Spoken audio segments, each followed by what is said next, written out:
The man, the myth, the legend, Tatum. Joining me now, Brandon Tatum, former police officer. Well, Lord, thank you for having me on, and thank you for showing a highlight tape of the dumbest people on planet Earth. Oh! He said the dumbest Kobe with the comment. Thank you for having me on, and thank you for showing a highlight tape of the dumbest people on planet Earth.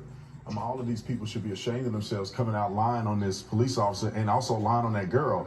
That girl had a knife in her hand, and she was getting ready to stab another young black girl in the face. She wasn't just swinging a knife. Keep that shit 100, bruh. The girl in the face, and she was fatally shot. Officers have every right to use deadly force against another person to protect the life of another individual. The cops show up, don't act up. There to be hatred and evilness in our country. They want police officers to be demonized. They want police officers in the public to have conflict so they can continue to get better ratings. They can continue to get reelected, to keep promising the public something they can never deliver on.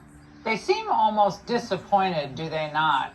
Right. They either have a meltdown or they completely lie about it because it makes them look like hypocrites. This is a perfect example of a gentleman like Chauvin who obviously got convicted, and then you see an officer actually saving somebody's life in the same city. Damned if I do, damned if I don't, right? So it dismantles their whole project of lying to the public about police involvement with the public. I really am sick and tired of listening to these people get on TV with no accountability. They like are LeBron lying and stoking violence in our communities. And I hate to say this, but these black leaders are equally as ignorant as the people that you showed at the beginning of the show, because they are pushing an agenda that hurts them. This is not hurting white people. This is making other black people become more violent, feel like that their lives are in danger by police, which is a myth, and they're going to end up getting hurt and ended up dying and not having patrols in their communities, which make their communities more violent. This is not hurting white people. This is hurting black people, and it's perpetuated by a lot of black leaders.